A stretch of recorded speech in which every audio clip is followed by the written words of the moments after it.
Assalamualaikum warahmatullahi wabarakatuh, mahasiswa Bu Bening ya. Kali ini kita berjumpa lagi ya di mata kuliah yang sangat menyenangkan yaitu statistika. Jadi di sini sebelum hari Kamis kita ketemu, memang saya harus presentasi bagaimana caranya menguji statistika. Baru hari Kamis kita bahas bersama-sama agar lebih mendalam ya. Yang pertama kemarin sudah kita bahas heteroskedastisitas. Nah itu sudah praktek, tapi nanti ada penguatan dari saya. Kemudian Anda mengerjakan soal pilihan ganda. Tapi sebelum jauh sampai sana, saya akan membahas tentang multikolinearitas gitu ya. Jadi kenapa sih Bu Bening itu eh, selalu rekaman video ya? Karena untuk memastikan bahwa setiap mahasiswa itu praktik apa yang saya ajarkan ya. Jadi kalau dalam satu kelas itu ya kemarin berdasarkan pengalaman kemarin, kalau saya langsung praktik di kelas itu memakan waktu yang banyak. Tapi kalau saya sudah memberikan contoh praktiknya, nanti Anda tinggal mempraktikkan nanti menyematkan video yang Anda buat, kemudian akan saya kasih soalnya ya. Yang pertama, apa sih itu multikolinearitas? Jadi Anda tuh harus paham bahwa ternyata ada kondisi variabel bebasnya yang lebih dari dua yang memiliki hubungan sangat kuat. Maksudnya bagaimana? Nah, kalau kemarin kita udah bahas ya, ada apa itu regresi, apa itu korelasi. Nah, dalam regresi, setiap variabel seharusnya memberikan informasi yang unik. Jadi jika variabelnya terlalu mirip, model tidak bisa membedakan pengaruhnya masing-masing.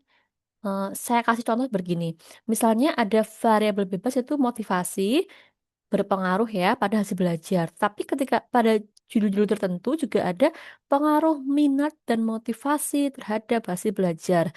Nah, variabel motivasi sama minat itu terlalu mirip, makanya kita tidak bisa menentukan pengaruhnya mana sih, hasil belajarnya lebih terpengaruh oleh motivasi atau minat. Nah, ketika diuji sama uji statistika, kesimpulannya tuh korelasinya tinggi. Nah, itulah yang membuat bertanya-tanya. Dua variabel ini kan sangat mirip ya. Nah, itulah namanya terjadi multikolinearitas ya.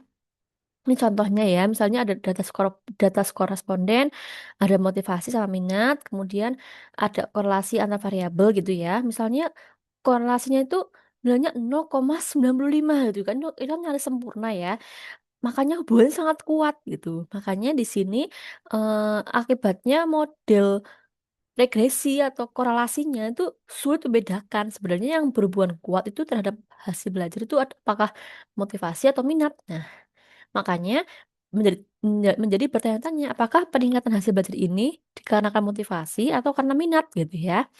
Itulah namanya multikolinearitas. Kalau saya beri pemisalan lagi ya, biar lebih memahamkan Anda. Misalnya ada analogi mengangkat meja.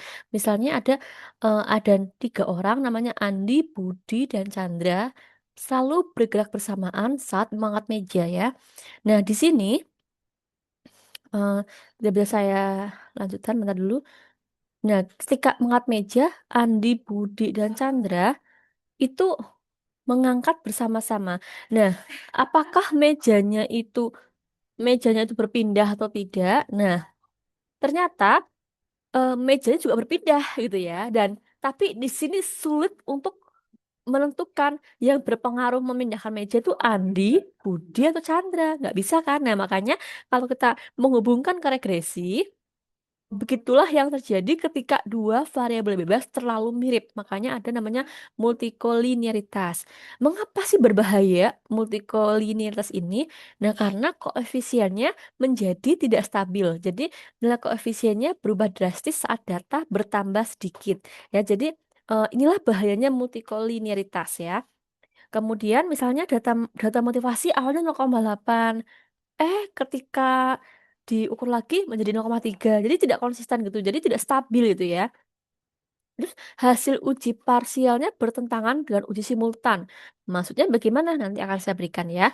Menjadi signifikansinya tidak akurat ya karena ada multikolinearitasnya. Jadi ketika ada uji F ya, ingat ya uji F besar itu bukan frekuensi.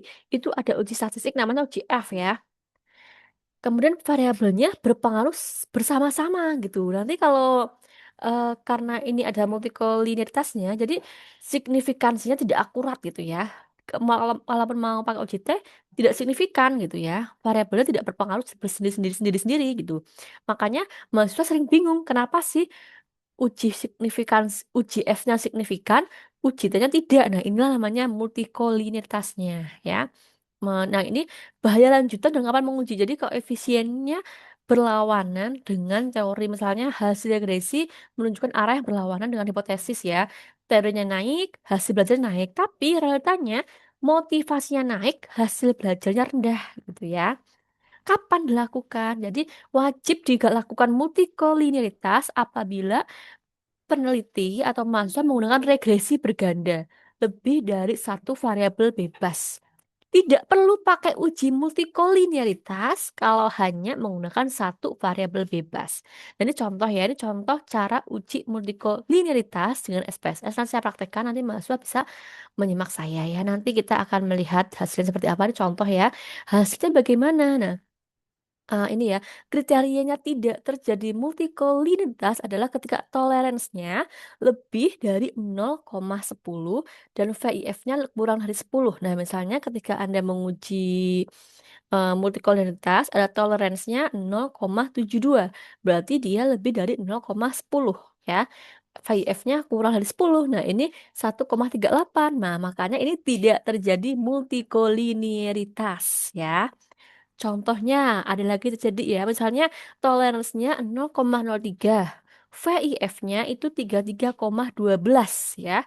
Ternyata 0,03 itu kurang kurang kurang dari 0,10 ya, makanya dia multikolinialitasnya sangat tinggi. Contohnya ya, kesimpulannya, jadi multikolinialitas terjadi ketika variabel bebas memiliki hubungan yang terlalu kuat atau mirip. Dampaknya koefisien regresi ataupun korelasi ya menjadi tidak stabil dan nilai signifikansinya tidak akurat. Solusinya nanti ujinya dengan SPSS, pastikan nilai toleransinya lebih dari 0,10 dan VIF-nya 10, kurang dari 10 ya. Jadi, deteksi dini multikolinialitas memastikan hasil analisis regresi yang valid dan dapat diinterpretasikan dengan benar. Nah, mungkin teman-teman mahasiswa, bedanya apa sih Bu regresi sama korelasi? Nah, regresi itu kita menguji tentang pengaruh, tapi kalau korelasi kita menguji tentang hubungan ya, gitu. Jadi kalau hubungannya lebih dari 2 variabel ya berarti kita harus pakai multikoliniaritas, tapi kalau hanya satu tidak perlu uji multikoliniaritas gitu ya. Itu, pengantar dari saya tentang uji multikoliniaritas. Sekarang kita akan praktik SPSS ya. Kenapa praktik SPSS saya jadikan satu dengan autokorelasi, karena nanti ketika ketika saya menjelaskan itu langsung ada hasil autokorelasinya. Jadi mahasiswa itu kalau di, praktik multikolinitas nanti ketika masukkan data ke SPSS tuh langsung langsung dapet hasil autokorelasinya ya, enak kan sekali. Nah, sekali kan nanti akan saya buka SPSS-nya, mungkin agak sabar ya. Pakai data yang kemarin tuh ada ya, pakai data yang, kemarin waktu uji yang sebelumnya itu Bu Brin juga pakai data yang sama ya.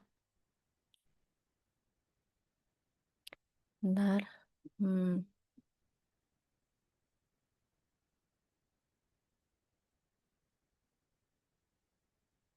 Sedang loading ya. Jadi memang agak lama memang ya, nggak apa-apa.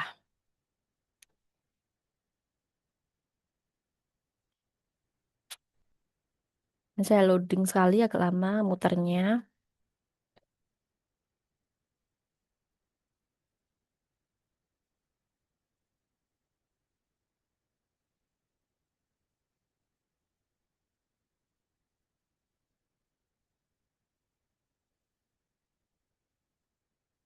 Harap bersabar ya mahasiswa ya.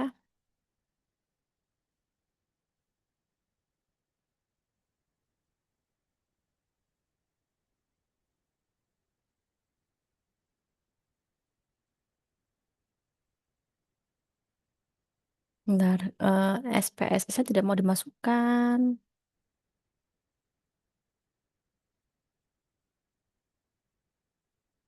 Tidak mau tampil SPSS-nya saya.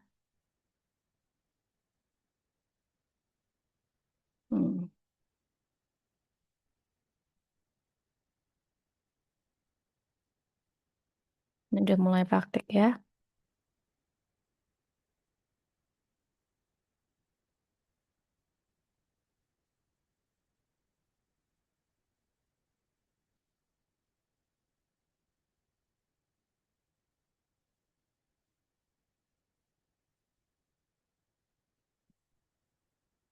Data multikoliniaritasnya mana ya?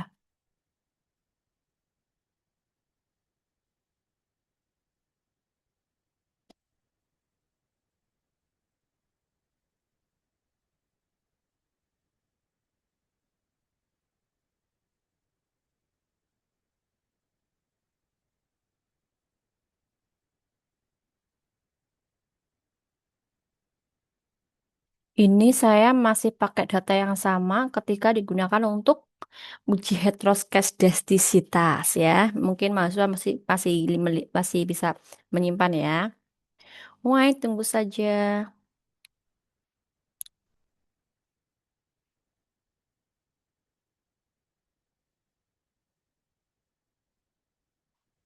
Kita kopas ini ke bagian SPSS-nya ya. Saya stop share dulu. Kemudian kita akan ke SPSS.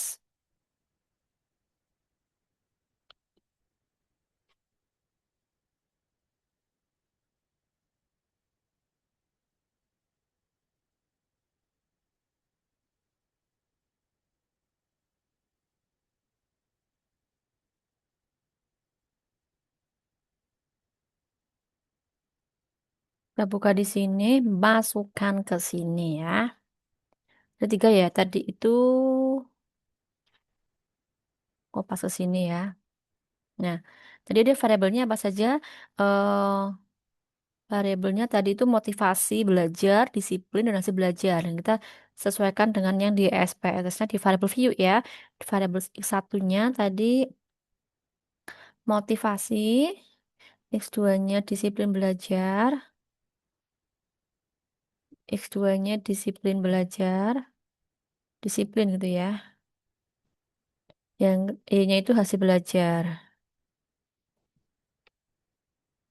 hasil gitu aja ya. Ingat sekali ini di sebenarnya kita pakai nol aja. Hei, kok gak mau? Nah, nol. Kemudian ini juga nol. Ingat ya, role-nya itu ada measure-nya itu pakai scale ya, harus pakai scale. Kalau nominal gimana, Bu? Nominal itu adalah pengelompokan. Kayak misalnya kelompok satu berarti pakainya nominal ya, bukan pakai scale lagi karena ini sudah termasuk apa? Sudah termasuk hasil ya, jadi bukan nominal ya, tapi makanya scale. Caranya gimana, Bu? Langsung aja ke analyze. Bentar dulu. Kita masuk ke analyze, kemudian masuk ke regression linear. Regression linear. Nah, kita masukkan Y-nya di dependent ya. Coba ini motivasi sama disiplin independen, Y-nya pakai jadi dependent. Statistiknya kita klik, kita centang yang estimates, kemudian model fit, kemudian collinearity diagnostic, dan juga klik juga Darwin Watson ya. Nanti sekalian untuk autokorelasinya. Kemudian continue, oke. Kita tunggu hasilnya. Nah, hasilnya seperti ini. Kemudian, kalau untuk melihat interpretasi analisnya bagaimana Bu Bening? Baik, kita akan sampaikan di sini ya. Tadi adalah pakainya koefisien ya. Kita pakai yang lihat tabel yang koefisien ini ya. Bentar, lagi loading lagi. Sudah terlihat ya.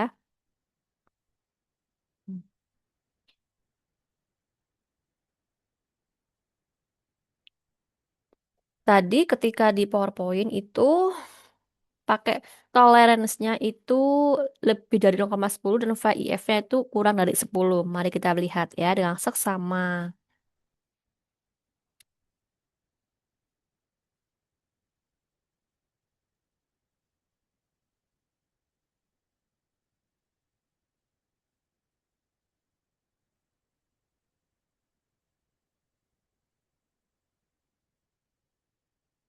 Kita pakai model yang summary. Karena kalau saya login memang eh, outputnya tuh banyak ya.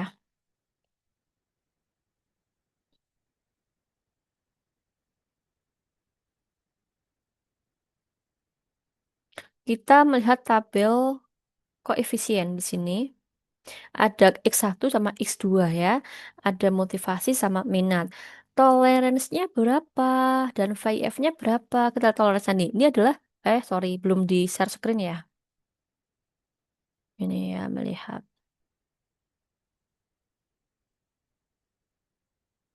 Nah, ada uh, collinearity tolerance. Tadi kalau tidak terjadi multicollinearitas adalah lebih dari 10 ya. Ternyata di sini adalah hanya menunjukkan 0,012. Berarti ini kurang dari 0,10. Ini juga sama ya. Kemudian nilai VIF-nya, statistik VIF-nya itu 84, besar banget. Padahal kriteria uji kalau memang tidak terjadi multikolinialitas adalah VIF-nya kurang dari 10.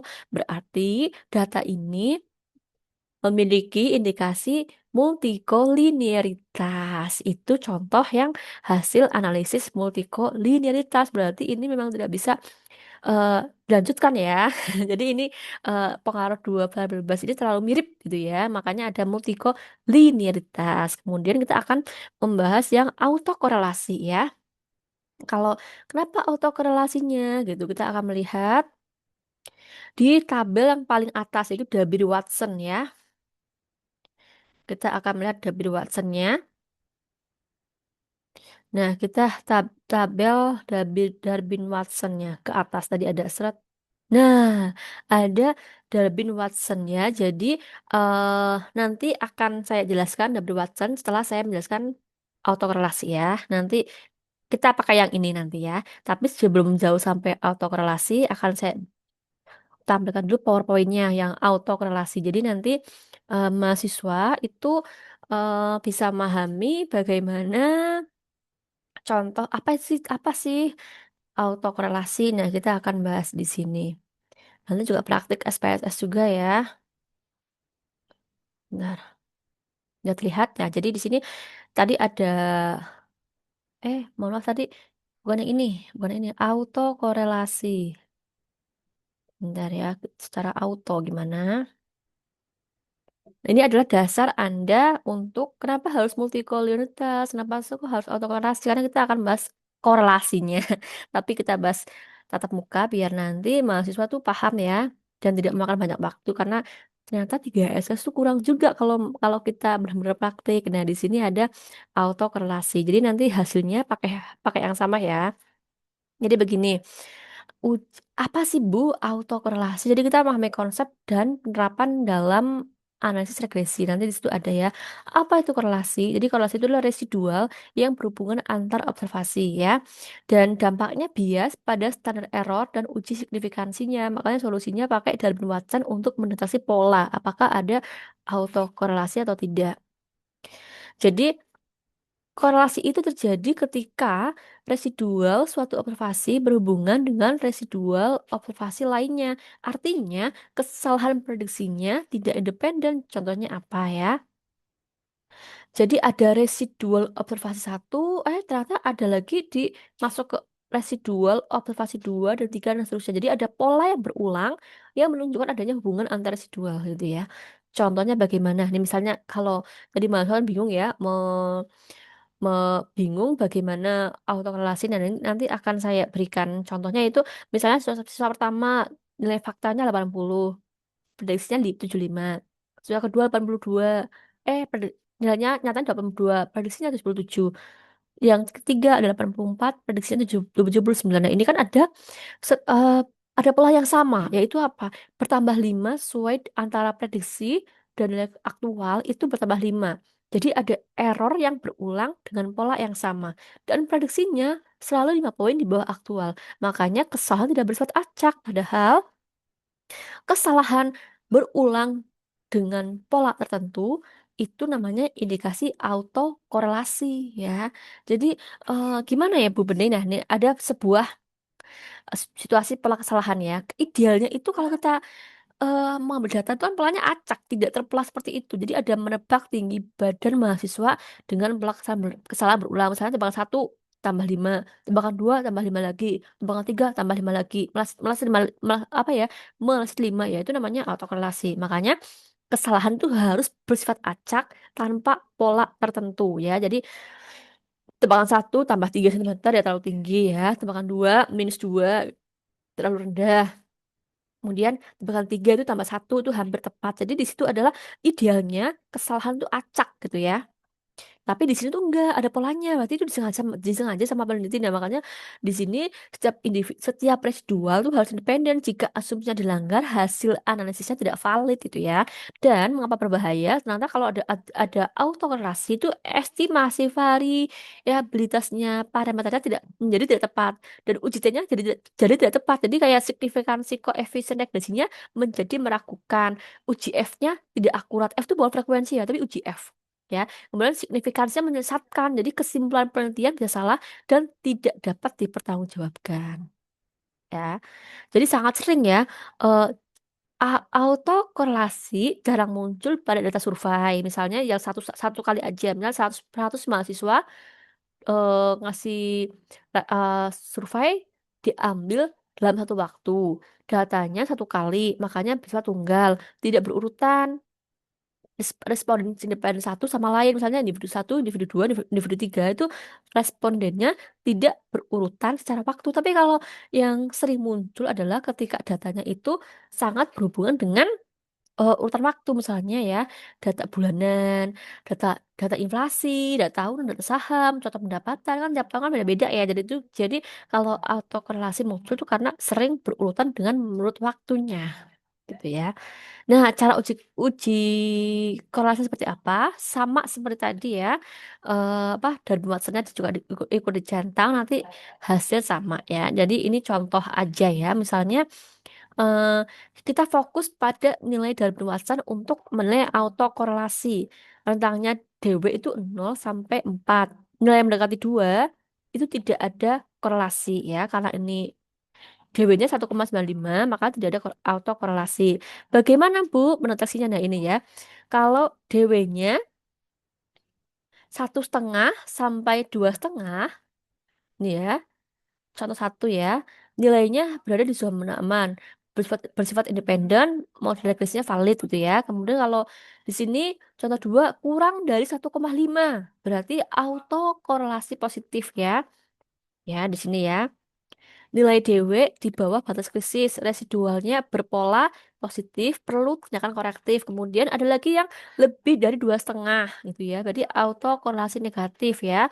Nilai DW di atas batas kritis, residual berpola bergantian, perlu tindakan korektif. Nah, maka di sini kalau kita bisa bilang aman, kapan itu tidak terjadi auto korelasi? Ketika nilai DW-nya dalam batasnya itu 1,5 sampai 2,5 di rentang ini ya.